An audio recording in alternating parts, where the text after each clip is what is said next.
안녕하세요. 아름답고 가슴 따뜻한 감동이 있는 사연을 소개해드리는 세상에 이런 감동입니다. 이 영상을 시청하시고 계신 여러분들의 소중한 사연을 저희 공식 이메일로 보내주세요. 여러분들의 구독과 좋아요는 영상 제작에 아주 큰 힘이 됩니다.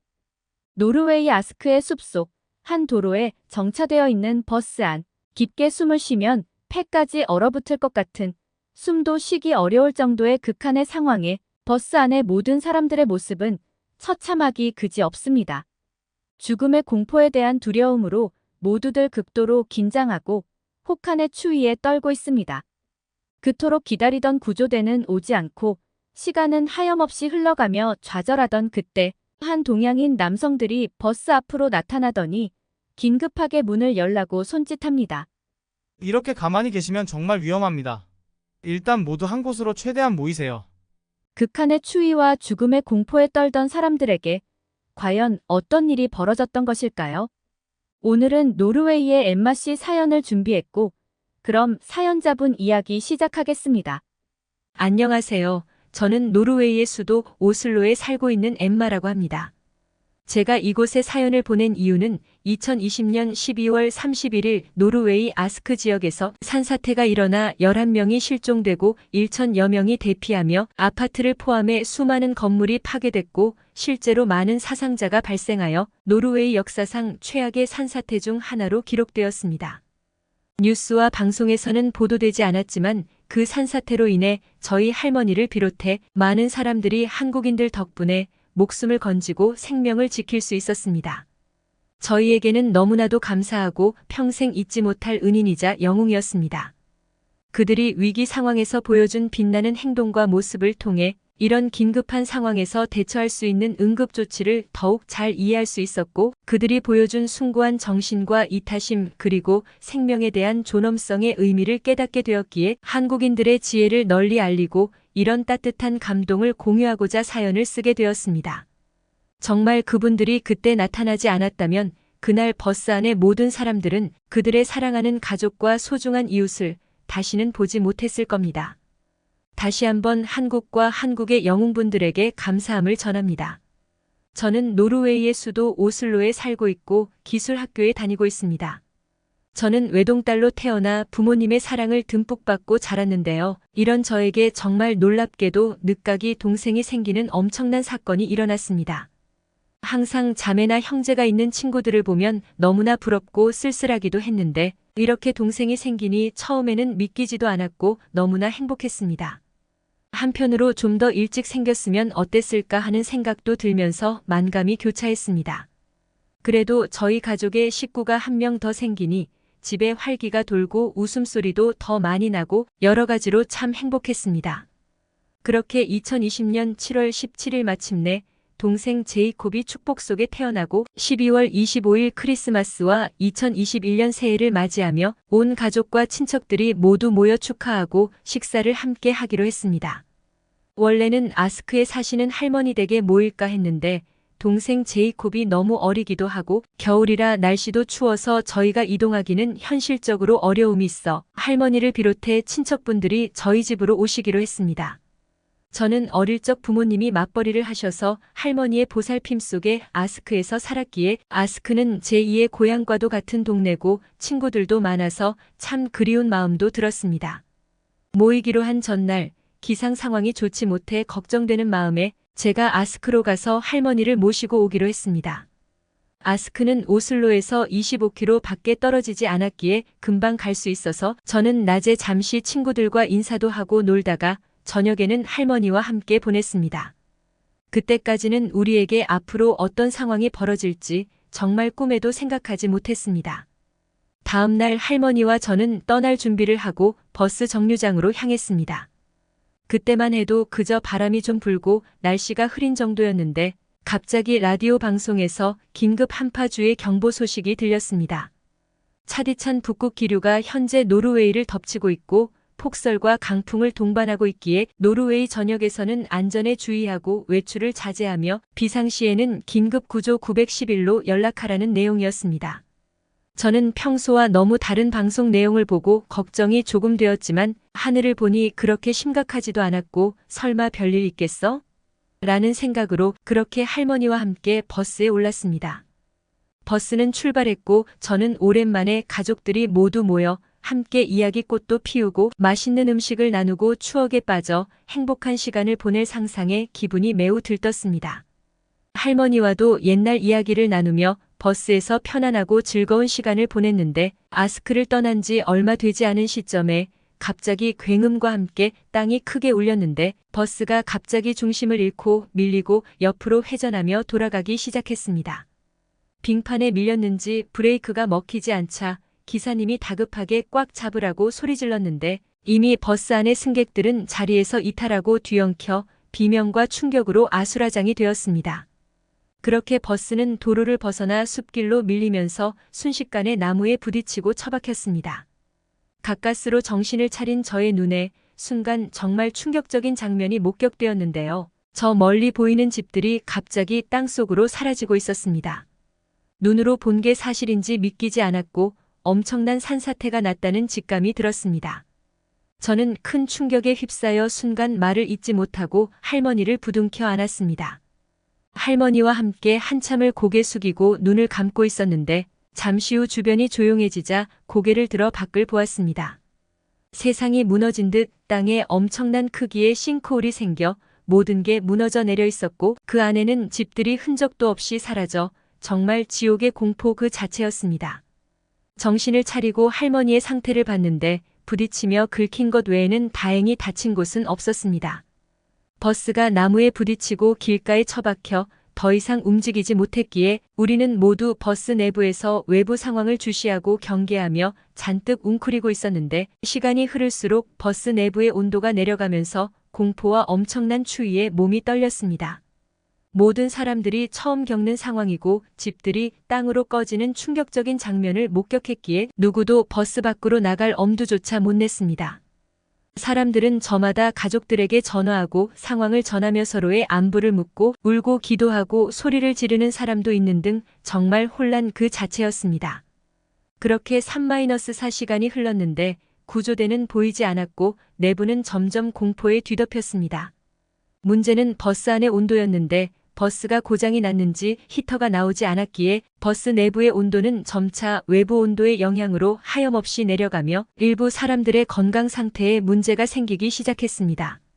그때 할머니의 상태도 안 좋아지셨는데 안 그래도 최근 감기로 고생하셨던 할머니는 사고로 인한 큰 충격과 극심한 추위에 갑자기 호흡이 가빠오면서 숨쉬기가 힘들어지셨고 불규칙한 호흡으로 인해 정신도 점점 혼미해 보였습니다. 저는 할머니께 계속 말을 걸었는데 당시만 해도 대답도 하시고 손을 잡고 몸을 일으키는 행위에 반응도 하셔서 일단 다른 승객들과 주위를 살폈는데 그때 갑자기 버스 밖에 어떤 동양인 남성들이 버스의 창문을 마구 두드렸고 문을 열라는 손짓을 하며 소리쳤습니다. 기사님은 문을 수동으로 열어주었는데 그들은 들어오자마자 미리 약속이나 한 듯 괜찮냐는 말과 함께 버스 내부와 승객들의 상태를 살폈습니다. 그러더니 큰 소리로 다들 정신 차리고 힘을 내야 한다고 외치며 이렇게 있으면 위험하니 모두 한쪽으로 최대한 몸을 붙이라고 했습니다. 처음에는 왜소한 동양인이고 이들도 숲속에서 길을 잃거나 산사태로 인해 도망치다 버스로 피신하려는 사람들인 줄 알았는데 이렇게 일사불란하게 움직이며 사람들의 상태를 살피고 상황에 적절한 행동을 촉구하니 저는 그때부터 그들이 다르게 느껴졌습니다. 나중에 듣게 된 사실은 그들은 크로스컨트리 훈련차 노르웨이를 방문한 한국인들이었습니다. 크로스컨트리는 눈이 쌓인 산이나 들판에서 스키를 신고 코스를 빨리 달리는 경기인데 노르웨이는 동계올림픽 역사상 세계에서 가장 메달을 많이 차지한 국가로 노르웨이 국토의 70%가 산악지대이기에 겨울 올림픽 경기장과 비슷한 수준의 스키장이 도처에 있어 자연스레 스키랑 밀접한 일상이 형성되었습니다. 노르웨이 국민은 모두 6세 이전에 스키 부츠를 신는다는 말이 있을 정도로 노르웨이는 크로스컨트리 최강국 중 하나입니다. 그들은 그렇게 사람들의 건강 상태를 점검하고 인솔하며 상황을 정리했는데 오후가 되어 시간이 지나면서 기온이 급격히 떨어지기 시작하자 할머니의 상태가 갑자기 심각해지기 시작했습니다. 기침이 심해지면서 숨 쉴 때 통증과 호흡곤란, 구토와 어지럼 증세까지 보이셨고 서서히 피부가 창백해지고 입술이 청색을 띠기에 할머니의 상태가 심상치 않아 한국인분께 도움을 요청했습니다. 그는 김태영이라는 사람이었는데 할머니를 살피더니 저체온증인 것 같고 저체온증으로 인한 급성호흡 곤란증 후군이 의심된다고 했습니다. 나중에 저체온증에 대해 찾아보니 심부 체온이 33도에서 35도인 경우로 중증의 경우 29도까지도 떨어지는데 그때는 혼수 상태로 빠지게 된다 합니다.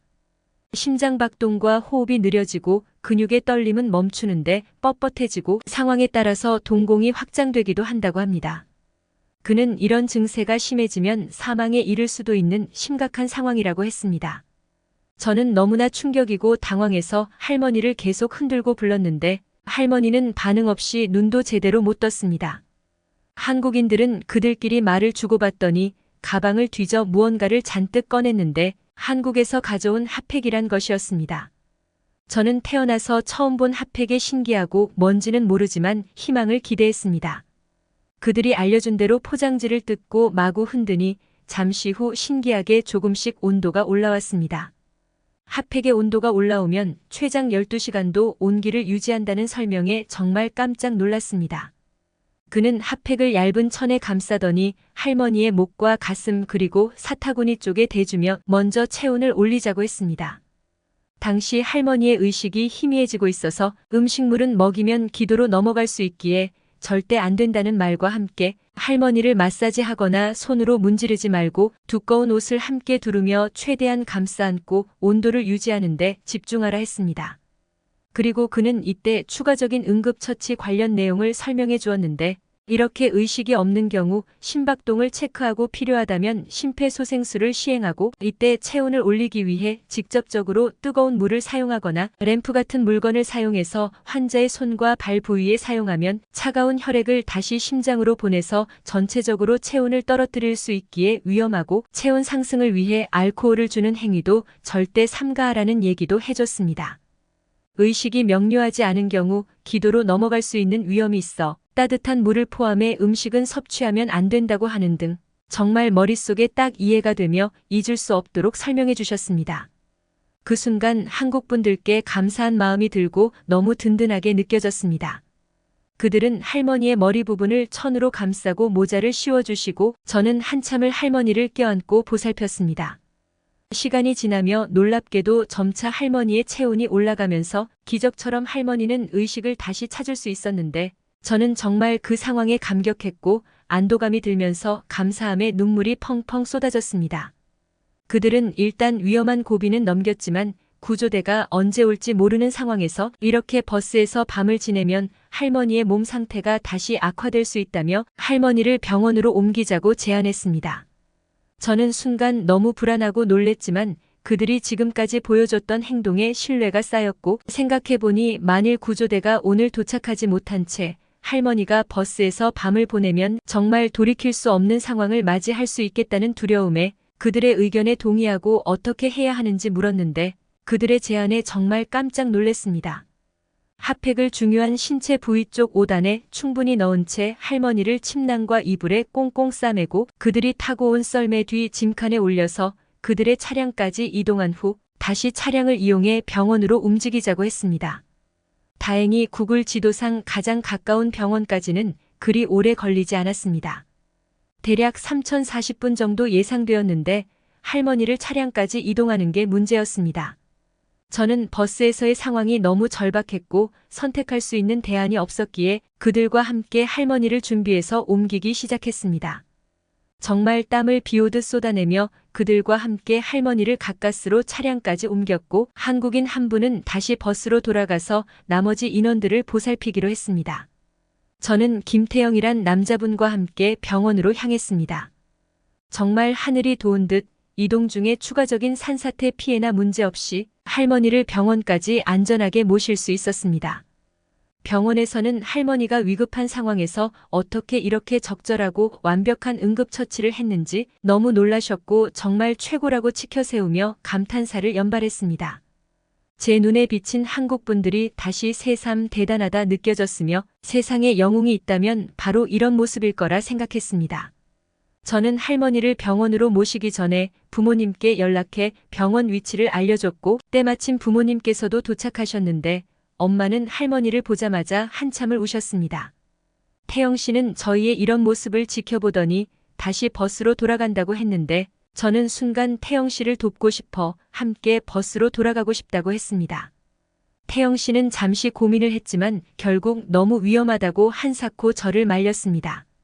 저는 한국 분들 덕분에 저와 할머니의 생명을 지킬 수 있었고 아직 버스에 남아있는 분들이 걱정도 되고 도움이 되고 싶었지만 밖의 상황이 너무 불안정하고 위험하기도 하며 태영 씨가 생각했을 때 제가 조금 더 도움이 되는 방향을 알려주었는데 저는 위급한 상황에서의 판단, 대응력과 그들의 지혜에 다시 한번 감탄과 감동을 했습니다. 태영 씨는 저에게 백업 지원을 해달라며 구조대가 곧 도착할 수 있도록 병원에서 구급대나 지원 가능한 인력들과 연락하면서 서포트 및 지원을 해주는 게 더 좋은 방법이라고 했습니다. 정말 그의 이성적인 판단과 지혜에 수긍하고 감탄할 수밖에 없었습니다. 한편 버스에서는 핫팩과 두터운 옷들로 싸매고 몸을 기대며 추위에 버티고 있었고 다행히 구조대가 밤을 지새우기 전에 도착해서 모두 무사히 구조될 수 있었습니다. 저에겐 정말 죽을 때까지 잊지 못할 평생의 기적 같은 감사한 기억입니다. 구조대가 도착한 후 버스 내의 상황을 확인하며 구급대원들 역시 위급한 상황에서의 대처에 감탄을 했고 한국분들에게 진심 어린 감사의 인사를 건넸습니다. 한국분들도 이런 구조활동에 너무 지친 상황이고 건강과 안전이 염려되어 구조대와 함께 병원으로 이동해 건강 상태를 확인했습니다. 그렇게 저는 할머니와 함께 오슬로 집으로 이동해서 가족들과 다시 재회했는데 정말 부둥켜 안고 부모님과 함께 아이처럼 엉엉 울었습니다. 하루가 1년같이 길게 느껴지며 죽음의 공포에 떨다 만난 가족이 정말 너무나도 소중하게 느껴지고 지금 이 순간 살아있다는 사실에도 너무나 감사하고 또 감사한 마음이 들었습니다. 이번 일을 겪은 뒤 저는 살면서 힘든 일이 발생하더라도 그런 일을 겪고 있는 그 순간조차 감사한 시간이라는 생각하는 관점에 큰 변화가 생겼고 정말 긍정적인 삶의 자세와 철학을 갖고 살게 되었습니다. 이렇게 평범하지만 행복한 일상을 누리고 있는 것은 전적으로 우리 모두의 은인인 한국분들 덕분이라고 생각합니다. 저는 태영 씨와 연락처를 주고받아 정기적으로 연락도 하고 메일도 주고받고 있습니다.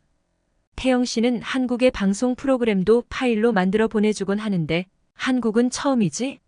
라는 예능 프로그램인데 볼 때마다 정말 너무 흥미롭고 또한 재미있어서 한국에 꼭 가보고 싶다는 생각을 합니다. 한국이란 나라에 대해 찾아보기도 하고 방송을 보면서 한국의 오래된 역사적 사실들에 경이롭다고 느끼며 주변 국가들의 침략을 받고 큰 전쟁까지 일어났지만 빠른 경제 발전과 성장을 통해 세계 속에서 최고의 수준에 올라왔고 선진국 반열에 올라선 한국이 너무 놀랍고 대단하다는 생각에 반드시 본받고 배울 부분이 충분하다고 느낍니다. 현재 여건상 바로 한국에 방문하기는 어렵지만 언젠가 기회가 되어 그들을 다시 만나게 된다면 정말 너무나 감사하다는 인사를 다시 직접 전하고 한국과 노르웨이를 함께 여행하며 즐겁고 행복한 시간을 보내고 싶습니다. 제가 들려드릴 이야기는 여기까지입니다. 사연을 듣고 함께 해주셔서 감사합니다. 저희는 실제 사연을 제보받고 있습니다. 힘이 되는 응원의 메시지를 남겨주시면 사연자분에게 전달해드리도록 하겠습니다. 저희가 전해드리는 사연이 시청자분들의 하루에도 작은 힘이 될 수 있으면 좋겠습니다. 지금까지 세상에 이런 감동이었습니다.